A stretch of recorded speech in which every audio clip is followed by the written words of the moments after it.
ازي برايم تجرينا ايو نحزيز بزحنا قداسي معبالتات قريبنا لنا كتكاتولنا بخبر العدم حدشي تخطط لنا دما channel سبسكرايب بمبار بيتسبك تخونو نعدم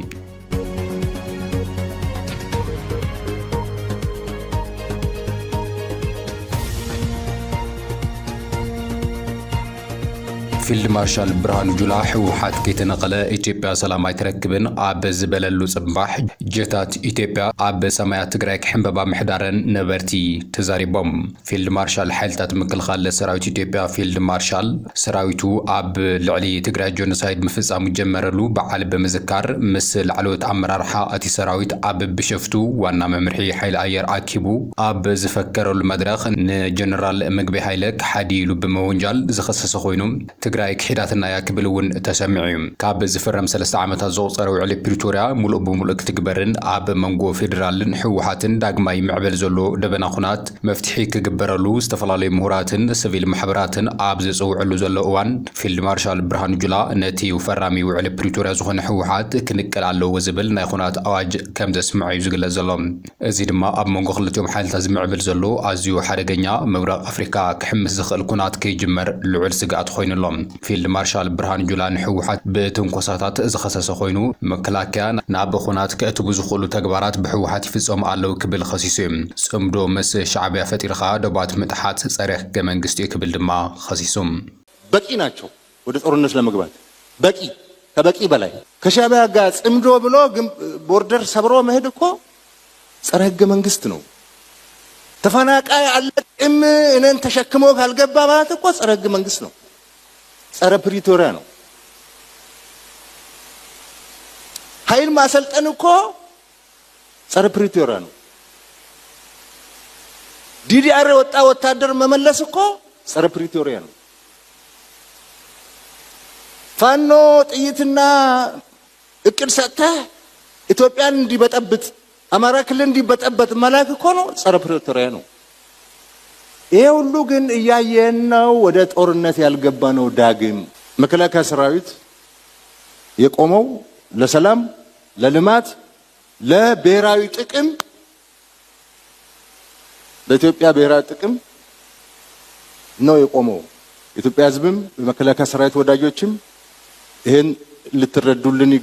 አክሱም ታሪክ ኢትዮጵያ እንበር አብል علي ኢትዮጵያ ዝፍከረሉ አይሆነን ዝበለት ጀነራል ብዛዕባ አክሱም በሰራዊቱን መላፍንቱን ዘጨፍጨፎም ንጹሃን ግን ዝበሎ ነገር የለንዩ ፊልድ ማርሻል ብርሃኑ ጁላ ጉዳይ መስሕ ወሓት እንበር ብዛዕባ ህዝብ ትግራይ ከም ዘይኾነ ክዛረብ ዝተሰምዐ ኮይኖም ህወሓት ወን እንተኾነ ሁላ አይሆነን ሓጢያተኛ ክብል ድማ ተዛሪቡ ነዚ ስዕቡ ድማ አሎም ለይቲ አብ ሰማያት መቐለን ሓያል ናጀት ድምጽታት ይስማዕ ከም ዝነበረ ንምፍላጥ ተኻይልሎም ፍልፍላት ካብ መቐለ ከም ዘመላኽትዎ እተን ሎሚ ኣብ ከተማታት መቐለን ካልኦት ከባብታት ትግራይን ክኾላ ዝሓደራጀታት መበገሲአን ካብ ቢሾፍቱ ምዃኑ እዩ ተገሊጹ ዘሎ እተን እጀታት ናብ መሬት ብዝቐረበ ዝመስል ሓያል ድምፂ የስማዕ ምንባረን ለይቲ ሰዓት ሕላፍ ብምንባሩ ድማ ኣብ ሰባት ልዑል ስጋት ከም ዝተፈጠረ እዩ ተገሊጹ ዘሎ ምግበይ ኃይለ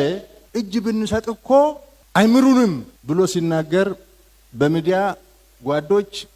ልከውልኝ ነበር እኛ እንደ ምግበይ አይደለንም አንክድም እንደ ምግበይ ቅም ምንይዝ ቢሆን ኖሮ እንደ ምግበይ ካዲ ብንሆን ኖሮ እጃችን ገብተው ነበር እንደ ምግበይ ካዲ ብንሆን ኖሮ ስባት ነጋን ከጉርጋዳ አውጥተን ውጭ አገር እንልከውም ነበር ምክንያቱም እኛ መንግስት ነን የህዝብ ኃላፊነት አለብን የአገር ታሪክ መጠበቅ አለብን ጠባሳ ነገር ለማብረሰብ ቁርሾ የሚተው ነገር መስራት የለብንም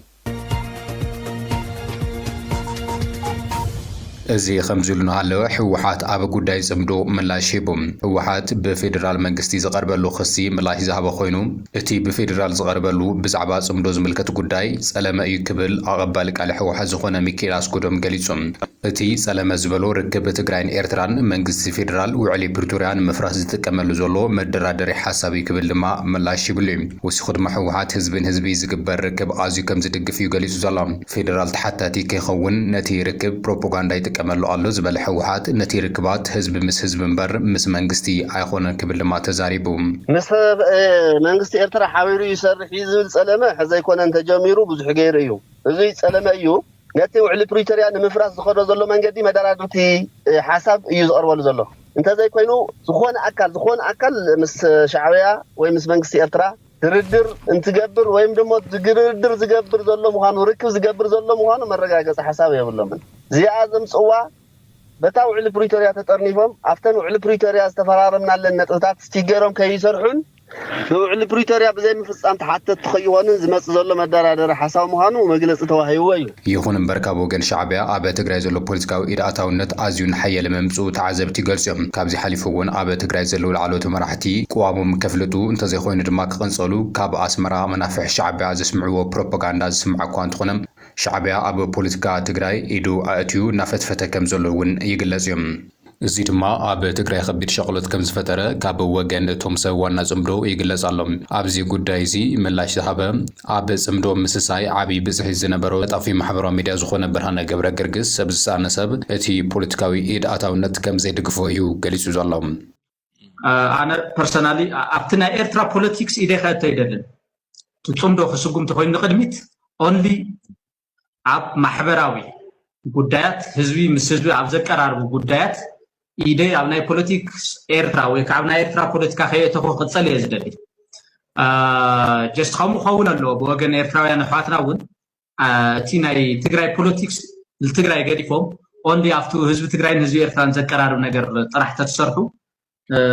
ርእይቶ ኣለኒ ንኣብነት ብዝኾነ ዩቲዩብ ህድሞና ፕሮሞሽን ይመስለኒ ብዛዕባ ዝኾነ ሓሳብ ዝተፈንዎ ነገር ነይሩ ታደሰ ወረደ ዓለም ገብረዋህድ ተወልደ ዕንበብን ኢሳያስ ታደሰን ተጠንቀቅዎም ገለ ዝብል መልእክቲ ዓይነት ዝተመሓላለፈ ኣለዎ ካብ ወገን ኤርትራ ጽምዶ ዘተሓባብር ሰብ እዩ ከምኡ ዓይነት ወት እዩ እዚ ጽቡቕ ይመጽእ ናይ ትግራይ ፖለቲክስ ዝተጋሩ ጥራሕ እዩ ክግደፍ ዘሎ ንሕና ትግራይ ዓድና ኣብቲ ናይ ትግራይ ፖለቲከኛ ኣየና እዩ ሕማቕ ኣየና እዩ ጽቡቕ ዝብልስ بدم بنفلتنا منيز تقمنا منيز جود الناس بدم بعد صدقنا نفلتنا أنا أبناء إيرترا بوليتيكا إيديتي نحجز كشات تتنقون إسايس تتنقون أبراهام كاسات تتنقون زول تخينه بقطتها إيدي أبناء إيرترا قداي يتلهم مالتي سلز إزيهم بوردر تلون نالو بوردر خلونا له هم تحسسوا مالتي ايت امانويل اسفا مس دايركتور كفلي افريكا بصحفت متحبار سباوي غدات ودب حبرات هاغرات اوچا كم استزاتي تفليتم لومي مس دايركتور كفلي افريكا بصحفت متحبار سباوي غدات ودب حبرات هاغرات اوچا كيوكو انون مكتل بومبر حوحات زخونه ايت امانويل اسفا ترخيبو اب كتما شرندا سلاس كم استزاتي تفليتلهم اب زكيرو حزير صانحيت بزعبه هلو خنتاتن زلغ مفتحتات تمزابلتن تزامرتي غداتن منغس ايتيوبيا زختلو زلو اكايدان قوام جزاء ممحدار تجرين زملكت حاسر مبري كم زهابة يتجلس زلهم أتيو قلفن زلغن مفتحي تمزابلتي تحنتهم تحليون أب مربتهم كملوس مقبار مخاند ما جلسهم تمزابلتي تحنتهم سواء مسلو من تحليون أب مربتهم نغملوس دما بمسارات سمعنات بريتوريا أب معرب تجريخون أب خالو تكابت زلوا عتقات كوسو زي حجة بمحدار كفرسن حدشتي سفرتي كلكون مقبار كم زجباء وسخم حبيرهم كابزي بتوسخي كاب أفلتو جزاء ممحدار تجري وصاي من قصي تبع بزي وحس من جدي تمزابلتي مملاس مس عالم لغة تكالات يسرح كم زلو أمثلو زوج وزلو حبريتات زملكت زلو حسب زجلس انتخون بوجن وكيلات حبرات هاجرات دمام كاب متكالات سبعونتهن عالمي أسرار حوزان نزبينا بحدقة زوج خونتات كفصوم يخون بوليتيكا قدات كأتو كم زي بلومي تجلسوا زلهم عبس عن حتم خونتات مزابلتي بأكالات زيرم كم استعذبوا أبسمين معرب مس زلو تكالات سبعونتهم انترال ايجنسيز كزاتو تثبيت تغيروا لهم سلطنانا هلونا حزبنا نمرغاصو حسب مغباريو جينوسايد كيف زمننا نخالاي غزي كيد جمينا نسلطن زلنا كبل جنرال ابرا تسفايدون كل غليصوم نصازي وص حزبنا كوص اب تحت وررت زول حزبنا نصا كوص استمزابل حزبنا دما ناب مربتو كملس غزات حزب تግራይና በዝነበረው ክምለስ ተፈናቀለ ህዝቢ ሀፍቱ ንብረቱ ሕርሹት ሓዲጉን 5 ዓመታት ኣብ ኬንዳ ነፋስን ቁረን ዘሎም ናብ መረበቱ ንምምላስ ክብል ተዛሪቦም ናብ መረበቶም ዝምልሶም ናይ ባዕሎም ጸጥ ሓይሊ ናይ ባዕሎም መንግስታዊ መሓውር ጥራሕ كبل ما تزارب لهم ጀነራል አብርሃ ተስፋይ ድንኩል ጄኖሳይድ ዝተፈጸሙ ህዝብና ክሳብ ሕዚ ኣብ ትሕቲ ጸላኢ ዘሎ ዝበለ ኮይኑ ናብ መረበቱ ኣይተመለሰን ወረቲ ሒዘምዎ ኣለው ስለዚ ስልጠናና ጸላእቲ ዳግማይ ውግእ ከይኸፍቱ ጄኖሳይድ ከይፍጽምልና እዩ ክብል ተዛሪቦም ብዘይ ምስልጣንና ከቢድ ጉድኣት በፂሑና እዩ ዝበለ ኮይኑ ካብዚ ዝሓለፈ ተማሂርና ሕዚ ክንስልጠን ከለና ናብ ኩናት ከይንኣቱ እዩ ነዚ ድማ ብቁዕ ሰራዊት ክህልወና ኣለዎ ክብል ድማ ተዛሪቦም ታሪካዊ ጸላእትና ንውግእ እዮም ዝዳለው ዘለው ክብል ዝገለጸ ኮይኑ ግና ስልጠናና ብቁዕ ሰራዊት ሒዝና ህዝብናን ዓድናን ውሕስን ምግባር ምዃኑ ክፍለጥ ኣለዎ ድማ ኢሎም ህዝብና ናጻ ዝወፅእ ግዝኣትና ናጻ ዝወፅእ ናብ መረበቱ ዝምለስን ብናይ በዓልትና ናይ ጸጥታ ሓይሊ እዩ ምስ ህዝቢ ዝወግነን ናይ ህዝቢ ደጀን ዝኾነ ሰራዊትናን መምሕዳርናን ጥራሕ እዩ ከምቲ ንሪኦ ዘለና ግዝኣት ትግራይ ጄኖሳይድ ብዝፈጸሙልና ሓይልታት ኣይምለስን ክብል ድማ ተዛሪቦም ከምቲ ንሪኦ ዘለና ነቲ ዝተወረረ መሬትና ዝተፈናቐለ ህዝብናን ንሕና ኢና ንምልሶ ኢሎም ይዛረቡ ስለ ዘለው ኩሉ ህዝብና ክፈልጦ ዘለዎ ናይዚ ህዝቢ ውሕስና ዘረጋግጽ ሰራዊትና ጥራሕ ክብል ድማ ተዛሪቦም ሰራዊትና ጽቡቕ ቁመና እዩ ዘሎ ዝበለ ኮይኑ እዚ ኣብ ዝሓለፈ ዝተፈጠረ ጸገም ንኽጸርን ኣብ መትከሉ ጸንዐ ሰራዊት ክንሕዝ ዝገበረናን ዓሪና ጸሪና ዝጠንከርናሉን ዓበይቲ ውሳነታት ዝወሰናሉን እዩ ዝበለ ኮይኑ ህዝብናን ግዝኣትናን ኣሕሊፍና ከም ዘይንህብ ክንረጋግጽ ንደሊ ክብል ድማ ጀነራል አብርሃ ተስፋይ ድንኩል ይገሊጹ ዘሎም እዚ ከምዝሉ ንሃለወ ጀነራል ሳሞራ ዩኑስ ህዝቢ ትግራይ ኩናት ኣኽለኒ ኢሉ ክብል ተዛሪቡ ንሱ ቅድሚ ሕዚ ዝተፈጸመ ከቢድ ስሕተት ክድገም የብሉን ህዝቢ ትግራይ ኩናት ኣኽለኒ ኢሉ እዩ ክብል እዩ እቲ ነበር ኢታማዦር ሹም ሰራዊት ምክልኻል ሰራዊት ዝኾነ ሳሞራ ዩኑስ ገሊጹ ዘሎ እቲ ጀነራል ኣብ እዋናዊ ዛዕባታት ኣመልኪቱ ቃለ መሕተት ዝሃበ ኮይኑ ቅድሚ ሕዚ ዝተፈጸመ ከቢድ ስሕተት ንህዝቢ ትግራይ ዋጋ ኣኽፊሉ እዩ ዝበለ ኮይኑ ሕዚ ህዝቢ ትግራይ ኩናት ኣኽለኒ ኢሉ እዩ ኣብ ትግራይ ዝተፈጠረ ኩናት ህዝቢ ናይ ምድጋፍ ሓሳብ ከም ዘይብሉ ድማ ወሲኹ ገሊጾም ኣብ ሃገርና ቅድሚ ሕዚ ዝተፈጠረ ጸገም ኩናት ብሰላማዊ መንገድን ብምዝራብን ምፍታሕ ይከኣል ምንባሩ ዘዘኻኸረ እቲ ጀነራል ጸገማት ብምይጥ ክፍትሑ ብዘይምኽኣሎም ኩናት ክለዓል ብምኽኣሉ ህዝቢ ትግራይ ከቢድ ጉድኣት በፂሕዎ ዘጊድ እውን በሰላቲ ኩናት ኣብ ዝባኑ ዝተሸከሞ እቲ ህዝቢ ምዃኑ ተዛሪቦም በቲ ኩናት ፈላማይ ተጠቃዒ እውን እቲ ህዝቢ ምዃኑ ሓቢሩ ብምዃኑ ከምዚ ዓይነት ከቢድ ስሕተት ድሕሪ ሕዚ ክድገም ከም ዘይግባእ ድማ ተዛሪቡ ብፍላይ ህዝቢ ትግራይ ኩናት ኣኽሎ እዩ ዝበለ እቲ ጀነራል በተደጋጋሚ እናተሰወ ጸኒሑ እዩ ኩናት ተዓወት ኣይተዓወት ጥዑም ኮይኑ ኣይፈልጥን ኣብቲ ክልል ብርክት ዝበለ መንእሰይ ህይወቱ ስኢን እዩ ኣድታት ብሓዘን ተጎዲአንን ተጸጊመንን ብምዃኑ እውን ህዝቢ በተደጋጋሚ ናብ ውሽጢ ውግእ ክእጎድ ኣይግባእን ክብል ተዛሪቦም ጀነራል ሳሞራ ዩኑስ እዚ ጥራሕ ዘይኮነስ ኣብ ውሽጢ ትግራይ ዘሎ ዝኾነ ይኹን ጸገም ወይ ድማ ኣፈላላይ ሓሳብ እንትፍጠር ብኩናት ጥራሕ ንምፍታሕ ዝግበር ጉያ ደው ከብል ከም ዘለዎ እዩ ኣተሓሳሲቡ ዘሎ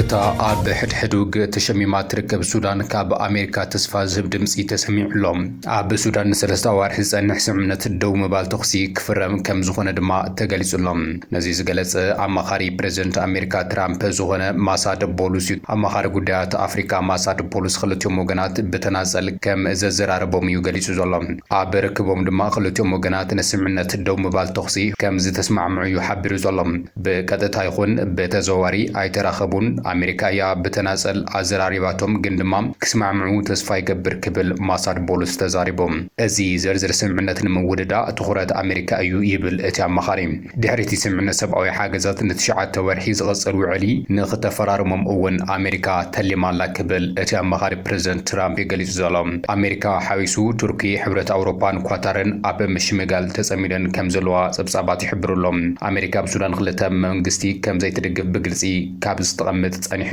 በሰራዊት ሱዳን ደው ዝበለ መንግስቲ ጥራሕ ተቐባልነት ከም ዘለዎ ኣሜሪካ ተኣምን ይብል ጸብጻብ ሱዳን ቱሪሞን ብሕቡራት ዓረብ ኤሚሬትስ ዝሓይልታት RSF ዝግበር ኢዳታውነት ደው ክብል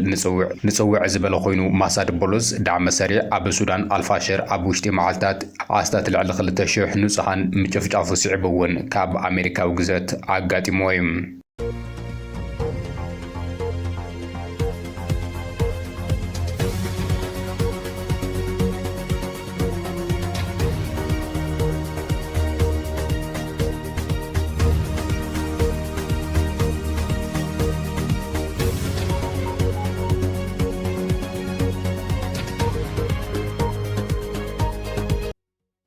ክቡራን ሎሚ ናባኹም ዘዋርድናዮ መዕባታት ነዚኦም ይመስሉ ነይሮም ሕብርኹምና ስለ ዝጸናሕኹም ኣዚና ነመስግን ቻናልና ሰብስክራይብ ብምግባር ቤተሰብ ክትኾኑ ንዕድም